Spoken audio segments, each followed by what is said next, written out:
আসসালামু আলাইকুম গাইজ, সবাই কেমন আছেন? আলহামদুলিল্লাহ ভালো আছি। দেশ এবং বিদেশ থেকে যারা আমার নিউজটি দেখছেন সবাইকে অনেক ধন্যবাদ।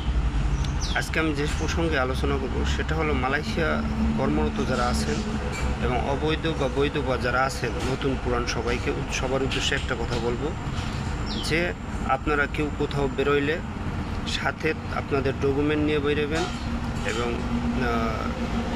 কিছু টাকা পয়সা নিয়ে বের হবেন এবং সাবধানতা অবলম্বন করবেন।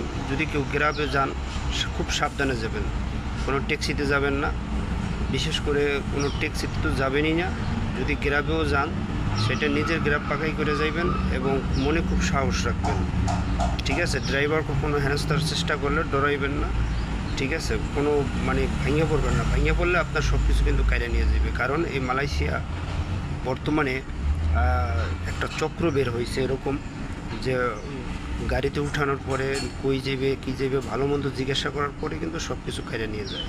তো সবাই একটু সাবধানতা অবলম্বন করবেন। সবাই যে নেয় তা না, সবাই যে খারাপ তাও না, কিন্তু ম্যাক্সিমাম, ঠিক আছে? সবাই একটু কেয়ারফুলি থাকবেন এবং যেটা করবেন সবসময় মনে একটা সাহস রাখবেন। বলবে যদি কোনো সময় হেনস্থার চেষ্টা করে, বিশেষ করে গাড়ি নাম্বারটা রাখবেন, গাড়ি নাম্বার প্লাস ওকে ভয় দেখাবেন যে আমি কিন্তু পুলিশ কমপ্লেন করব, ঠিক আছে? এরকম কিন্তু হাজারো আমাদের প্রবাসী ভাইরা কিন্তু হেনস্থা হইতেছে অহরহ, বর্তমানে বিশেষ করে বেশি।